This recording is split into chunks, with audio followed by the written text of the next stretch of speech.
Assalamualaikum warahmatullahi wabarakatuh. Mari kita buka tirai sejarah, kita tarik waktu ke abad ke-9 Masehi, ke sebuah negeri di ujung timur Aceh yang bernama Perlak. Perlak, tanah yang dikenal karena kekayaan hutan perlaknya, bahan utama pembuatan kapal. Disinilah tempat kapal-kapal asing bersandar, berdagang, dan meninggalkan cerita. Sebelum kedatangan Islam, masyarakat Perlak menganut kepercayaan Hindu-Buddha dan animisme. Tapi mereka adalah bangsa dagang yang terbuka pada hal-hal baru. Dari timur dan barat datanglah para pedagang, tapi suatu hari yang datang bukan hanya membawa barang dagangan, melainkan juga membawa cahaya.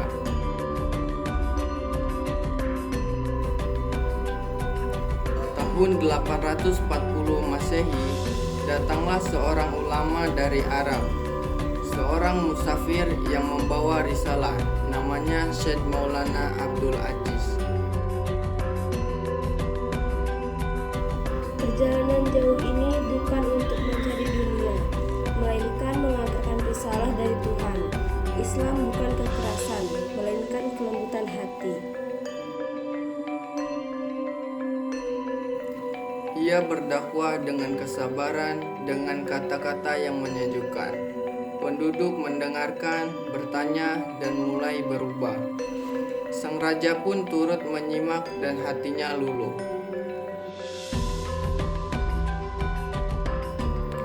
Raja Perlak yang memeluk Islam mengganti gelarnya menjadi Sultan Makdum Alaiddin Abdul Malik Shah Johan Berdaulat. Hari ini aku menyatakan negeri ini sebagai kerajaan Islam.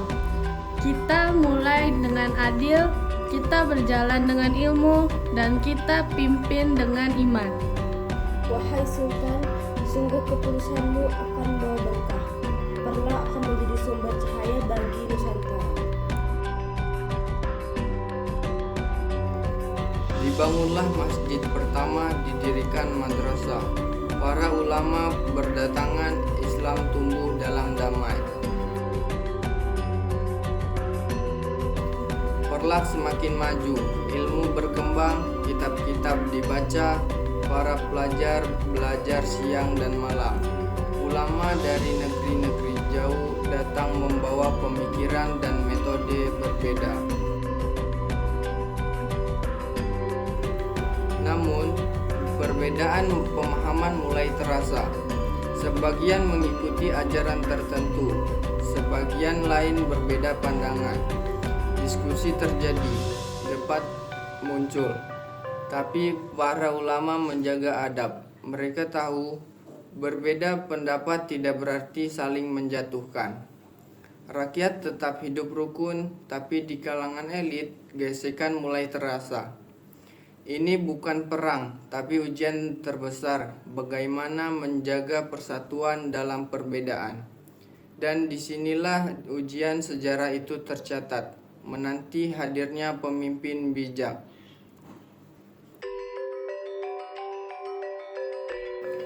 Dari generasi berikutnya, muncullah pemimpin yang lembut tapi tegas. Sultan Muhammad Amin Shah Johan Berdaulat. Aku bukan pemimpin satu golongan, aku pemimpin seluruh rakyat. Aku ingin Perlak bersatu kembali di bawah satu panji, Islam yang damai.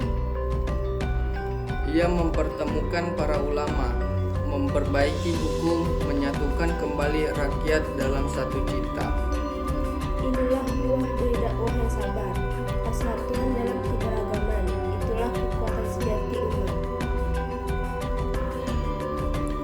Di masa damai itu, lahir seorang pemuda dari kalangan rakyat, namanya Abdul Rahim. Seorang pencinta ilmu, penuh semangat dan tekad. Wahai Tuanku, izinkan aku merantau ke negeri-negeri Islam. Aku ingin menuntut ilmu lalu kembali membangun negeri ini.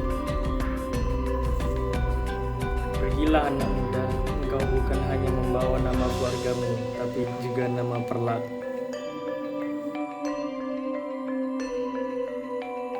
Maka berangkatlah Abdul Rahim membawa harapan menuju negeri-negeri jauh dan suatu hari nanti kembali membawa cahaya.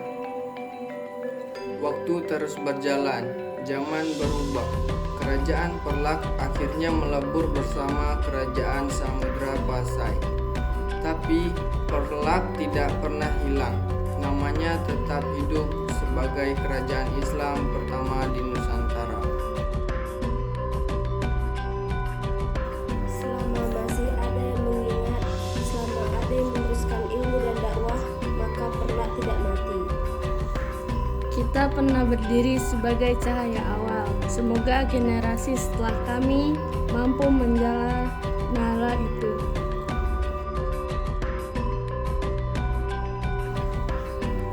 Wahai anak bangsa, dari Perlak kita belajar bahwa kekuatan sejati tidak berasal dari pedang atau kekuasaan, melainkan dari ilmu, dari keikhlasan dakwah, dan dari kepemimpinan yang adil.